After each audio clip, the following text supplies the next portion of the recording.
Just recently, a 13-year-old from Ohio went missing. It would take a week to locate her, and unfortunately, this was not a survivor's story. So much was uncovered about Kimani's past, Child Protective Services and their involvement and their failure of this girl, and so much more. I really think it's important to share this girl's story, especially after her father went on TV and was found to be lying about her disappearance. You are such a genuine gem. Thank you for clicking on my video. I'm Brooke Mckenna, and I really appreciate you being here. This case is something that is literally happening and being unraveled as we speak. In fact, it is still the same week that this little girl was found, and although it is a horrific story and there is so much evil involved, it is important that we not only talk about Kimani, who she was, what happened to her, but also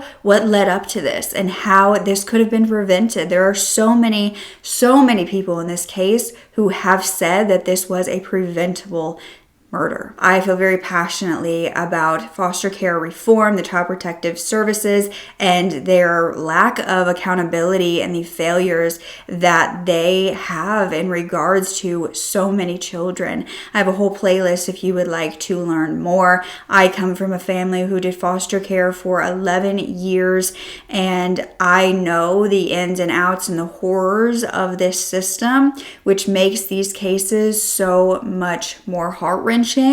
But it also makes me super passionate about them. And so we cannot let this case be silenced as this 13-year-old girl was. But before we dive in, I would like to give a quick mention to our sponsor who allows me to continue telling these stories and raising awareness of these cases. If you've watched me, you know about Pair Eyewear because I absolutely love them. They are changing the glasses game with customizable frames that allow you to match your glasses with your outfits or your mood for the day. Or they even have sunglass top frame, so you don't have to choose between your prescription and blocking the sun. I love these. All you do is choose your base pair, which I have the Wanda, and then you can use the website's virtual try-on to figure out what actually looks good on your face, and then you can switch up your look with interchangeable magnetic top frames. I've been wearing these while I work on my computer, and then I switch to the sunglasses top frame when I'm headed home from work. And I especially love Pair because they have a pair-for-pair program where they provide glasses to those in need whenever you purchase. Pair is giving 15% off to my viewers for your first purchase, so click the link in my description or scan the QR code on the screen to get 15% off. Now let's get back to the story. So it was March 18th in 2025 in Ohio, and Kimani Lateef was a 13-year-old living in Toledo. She was the oldest of 4 siblings, but she was actually living with her grandmother Dorothy at that time. She had lived with her for the past 5 years, and her grandmother became her legal guardian about a year ago. Kimani was said to be a girl who loves deeply. She's caring, she's funny, a happy-go-lucky kid. She was just a few days away from turning 14, and she was attending Spring Elementary School, where she was about to be given a kindness award. She had been to 6 different schools over the years, and her grandmother described her as a helper and an old soul. She was highly intelligent, and she was almost like a little adult. She loved playing basketball. In fact, she was going to have a basketball-themed birthday party, but that would never occur because she would go missing prior to that. Around 11:55 in the morning of the 18th, police responded to a call at the 2900 block of Elm Street. They were met with Dorothy Lateef, who claimed that her 13-year-old granddaughter was missing. Dorothy stated that Kimani had not shown up to school that day, and when she tried to call her cell phone, it had gone straight to voicemail. So Dorothy had told the police that she called her granddaughter's school, and they said she had never shown up. Dorothy told the police that her granddaughter had never done anything like this before. She did not run away. This was behavior out of the norm. Dorothy and Kimani were actually the only 2 living at this residence, and the night prior, Kimani was at home alone because Dorothy worked through the night. So when Dorothy arrived the next morning of the 18th, she found that the front door was unlocked and the house was in disarray. The stove was on, she could smell gas, but Kimani was not there. In fact, the only living things in the home were their 2 dogs. Then Dorothy found Kimani's house keys as well as her glasses, which she needed to see. These were not just reading glasses, but her glasses were actually found in her underclothes, which were right next to the couch in the front living room, and her pajamas were on the dining room floor. Dorothy immediately knew something was wrong and called the police, but it was found that Kimani had actually been with her father, who was Darnell Jones, or Ogletree, which he sometimes went by, on the evening of the 17th, so that evening prior. He had actually picked her up for that weekend on the 15th and the 16th, took her to see her mother, Tiara Caston, on the 15th. They played video games for a while before Kimani and Darnell left together. Later, Darnell would actually tell Tiara, her mother, that he had dropped Kimani off at her grandmother's home around 10 p.m. that Monday, the 17th. However, he said that after he dropped her off, Kimani had actually called him and asked him to come back around 11:30, saying that she thought someone was trying to break into the home. Remember, she was alone at this time. She was scared due to being home alone, and so her father Darnell had told her mother that he went back to the house to stay with her until she felt okay. He told her mother that he had left around 12:30 in the morning because he actually needed to go back home because he had a newborn that needed him. This was believed to be when Kimani was last seen, around 12:30, just after midnight on the 18th. So the search for Kimani began on the 18th with posters stating that she was a 13-year-old standing at 5'6" with black hair and brown eyes, weighing about 126 pounds. 3 days later, on March 21st, a search party was organized focused on North Toledo. Kimani's grandmother told the news that she just wanted her granddaughter to come home safely, that she was not in trouble, she had never been in trouble, and she stated that Kimani would always call her prior to going anywhere, that she was a latchkey kid. She was very responsible. Her mother, Tiara, actually arrived in Toledo to help with the search and told the news that she was falling apart. She hadn't slept or eaten in the 3 days since she had vanished, and she felt broken. She said she had never had a seizure before in her life, but she had had over 3 in the past couple of days. I talked about her. I seen her on the 15th. Her dad brought her down to my house, and apparently my mother gave him permission. And honestly, it was just me loving on my kid. You know, we played video games. We played, we talk mess. You know, that's what we do. We roast each other, all types of stuff, but it's all love. Kimani's father, Darnell, showed up to the search and went on TV to talk to the news, stating that I came over here because she said that if it seemed like somebody was trying to break into the house. So I sat for an hour, me and my cousin, we sat over here, and we left around like 12:30-ish. 2 days after that, 6 days after Kimani had last been seen, she had still not been found. However, an abduction charge had been filed, as well as an arrest warrant. On March 23rd, authorities announced that Kimani's father, Darnell Jones, was being charged with her abduction. The charging documents said that Darnell was the last person to see the 13-year-old, and he gave inconsistent statements to the police about her location and what he had done with her that night. It was also stated that he removed her without consent of her guardian, who was her grandmother. It also mentioned phone and surveillance footage were factors in the filing of the charges. However, Darnell Jones could not be located at this time. Police announced that Darnell also went by Darnell Jerome Ogletree. He also had a past criminal record with an arrest in 2022. The next day, on March 24th, the Toledo police were searching a home on the 1100th block of Miami Street in East Toledo. This was an abandoned, burned out house that had been burned down around 3 years prior, but was still in some parts, in some ways, standing. Well, here at this house right behind me, as you'll see, police officers were just searching through the house, taking pictures. Up there on that second floor, you can actually see a lot of activity up there, people taking pictures earlier, police officers, searching to find out exactly what happened all here. They do have a body inside the house, or they found a body inside the house, but they have not yet identified with me who it is. They do tell me, though, that it is in relation to 13-year-old Kimani Lateague. This was about a 10-minute drive from Kimani's grandmother's home. Police confirmed at that time that a body had been found, but they did not identify who. As police searched inside, a crowd began to gather outside, demanding to know if this was the missing girl they had all been searching for. Among the crowd was the 13-year-old's mother, Tiara. It was freezing temperatures in Ohio, but Tiara did not budge. She began to say that she wanted to see the body. She wanted to be able to identify her baby. She asked them to take pictures so she could identify her. She began yelling at the authorities as the coroner's office carried out a bag that appeared to be holding a body, and she was shouting, "Bring my baby." Heartbreakingly, it would be announced that the missing girl had been the deceased body found. She was on the second floor of this abandoned home, and Deputy Coroner Carl Smith performed an autopsy that day. He would find the cause of death to be multiple incision wounds to her neck, and he ruled the manner of death as a homicide. However, that wasn't all, because Lieutenant Brian Steele announced that she was found in horrific condition. You see, when he went on an interview, he was enraged with what had occurred to this girl. And although most of the officers and the police department were keeping it hush-hush, he would reveal that much more had happened to this girl than they had first said. Kimani was also found with her hands cut off.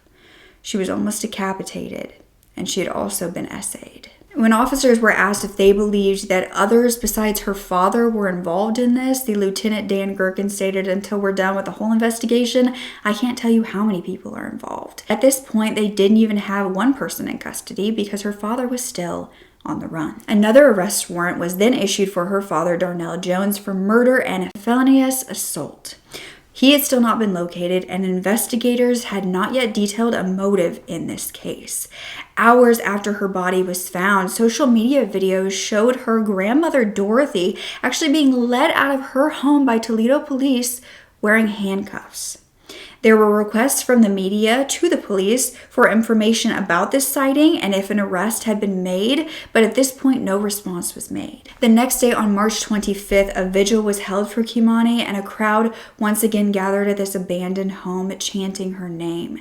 The community left dozens of flowers, balloons, and candles on the step of this home, and one of her classmates said that Kimani was nice no matter what.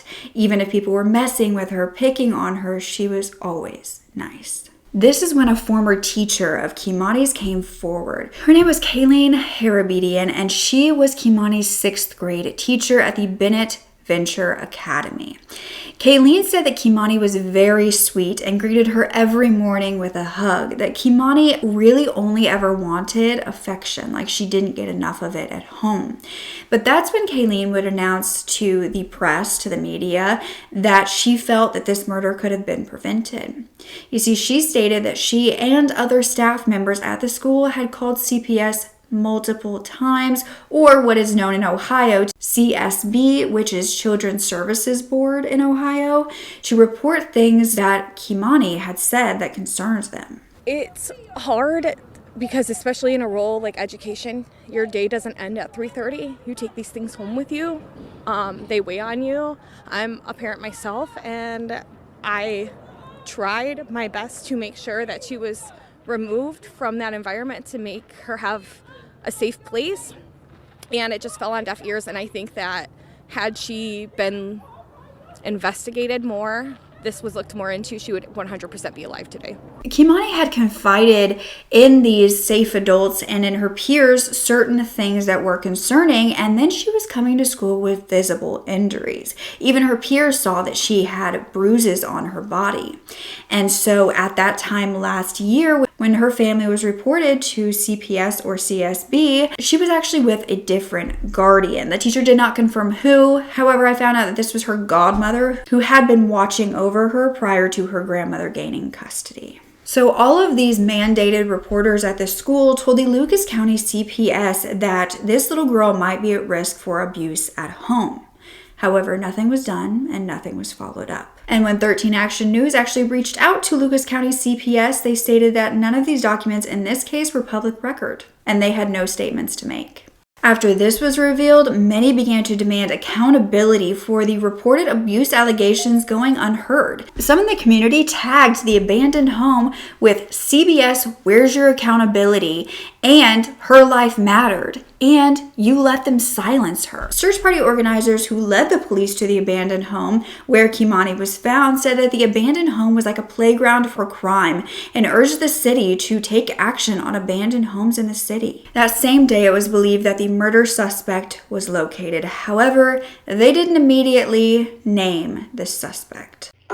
It sounded like 3 shots fired, and the guy drove away, and there's an SUV stopped in the middle of the intersection. Come here, man. Don't do it. What's your hands? Kill me. Dude, show me your hands. This happens. Shots fired. Shots fired. Finish in a second. Get back, Don't move. Don't move. All right, suspect down. All the guys are okay. You're gonna be fine. Listen, hey, nothing's ever that bad, all right? Yes. Okay, well. Darnell, right? Do you have anything else on you? Do you have any more guns? Get you help, okay? Yeah, so obviously, just like any other officer-involved shooting, this is preliminary investigation. Earlier this morning, one of our SWAT teams was working a dangerous individual who was wanted for a serious crime. And SWAT was given information that this gentleman was in this particular area.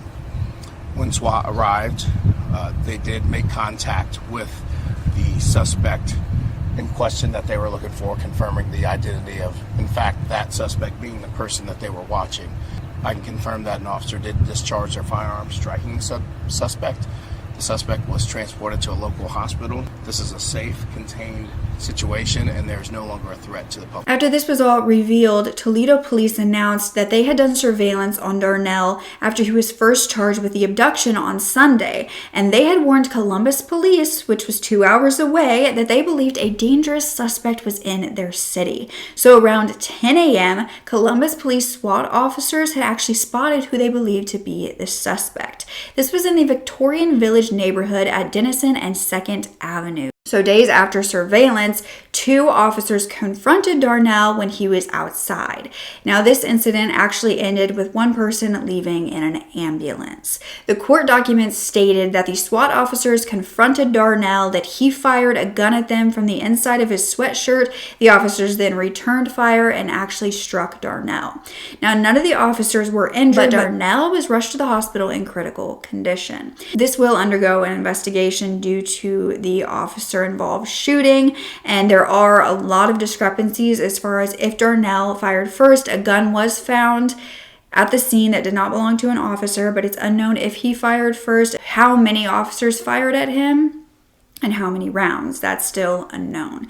But he was rushed to the hospital in critical condition. Now, President of the Fraternal Order of Police, Brian Steele, was interviewed by reporters at the scene, and he was the one who would come out with way more information than the Toledo police had announced. He was enraged that this happened to this little girl, telling reporters that this man was an animal. He did not hold back his strong opinions or information in the case. I received a call we never want to get. One of our officers was involved in a police-involved shooting.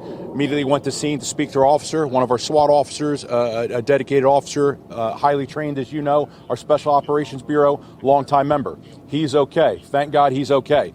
When I heard about this case, this was an individual wanted for homicide out of Toledo. I called my union counterpart in Toledo. I said, hey, good news, we have your guy. Your guy committed a murder, chose to fled to our town. I'll tell you right now, the wrong town to come to if you murder somebody. Our SWAT team will go out looking for you. This case is one of the most horrific cases I ever heard. This is a 14-year-old that was murdered, raped, had her hands cut off, and her throat almost cut off. This is an absolute animal that came into our town. I understand some of your editors won't let you print the word animal or view the word animal. If people are more offended to how I'm describing him, how he treated that girl, that's on them, not on me. Again, I'm glad our officers are okay. Our SWAT are the best of the best. We just send a message. You murder somebody, do not come to this town. I know they were looking for him. I worked the street yesterday, and there was a bolo put out yesterday about this, so it was on everybody's mind.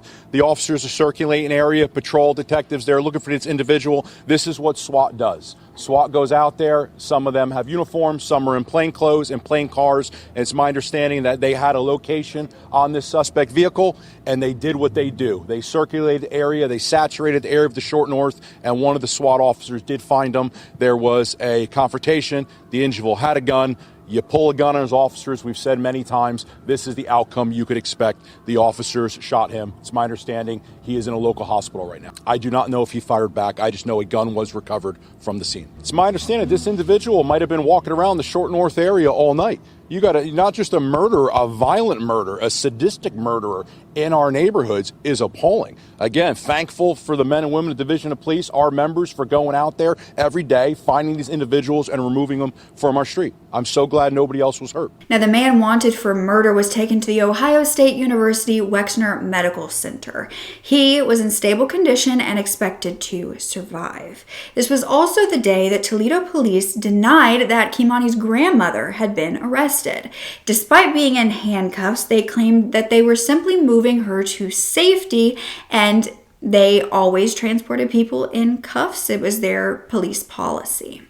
Dorothy then spoke to the news and stated that the police were telling the truth. She was not arrested, that they called her that Monday and told her there was a mob outside of her home. They said they would assist in escorting her out of her home, and Dorothy said she then asked to be handcuffed because she was scared for her safety due to the angry mob and her receiving threats. You see, many in the community had heard from the former teacher about the abuse allegations, and they believed that this grandmother had harmed this little girl prior to her disappearance. And so there were a lot of angry citizens and threats being made. Basically, some people from the neighborhood had contacted me and said that there was a mob in front of my house, and they were talking about what they were going to do to me once I came home. I asked to be handcuffed just so they can get the away from my property. So no, I was never arrested. I was taken downtown, but I was never arrested. Are you scared for your safety right now? I am. Dorothy denied the accusations that she was abusive towards Kimani, saying that she was investigated twice by CPS, but the cases were closed, and that she only was violent toward her when she had done something wrong. Darnell Jones is now in custody for kidnapping, murder, and felonious assault by the Toledo police, as well as the new charge of felonious assault to a peace officer by the Columbus police. Darnell was scheduled to be in court the next day, which was March 26th, but his arraignment was postponed because he is still hospitalized. Dorothy told the news that she's heard that Darnell actually confessed to Kimani's essay and slitting her throat. When asked if she had regrets on letting Kimani go with her father Darnell, she said she did. She felt like he was grooming her and had this pre-planned. They're saying that he confessed to her murder, and no, I take that back. They're saying that he confessed to her rape and slitting her throat. How does it feel to learn that?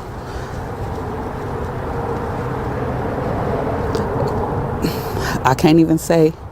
Kimani's aunt then spoke to WTOL 11, and she too said she trusted Kimani's father. She felt like she failed Kimani. She then called out Kimani's mother, her biological mother, Tiara, saying that Tiara was acting like she cared now, but she hadn't been a part of Kimani's life in years, that Kimani had been taken away from her when she was 7 to 8 months old, and Tiara's godmother then got custody of her at 9 months old to around 8 years old before Kimani went to live with her grandmother. But due to the allegations that these abuse reports had gone unheard by CPS, the Toledo City Council discussed this at their latest meeting. Councilman George Sorrento called out the fact that this wasn't the first time that this had happened. He urged action and an investigation into what happened to cause this agency to allegedly not do their job. The council also spoke about how while they saw that there was a push to take down this abandoned home for it to be demolished, and they were going to do so and push for that, the House did not commit the murder, and it was important to remember that. Now, a spokesperson for the city of Toledo has announced that the abandoned home where Kimani was found will be demolished once the investigation is complete.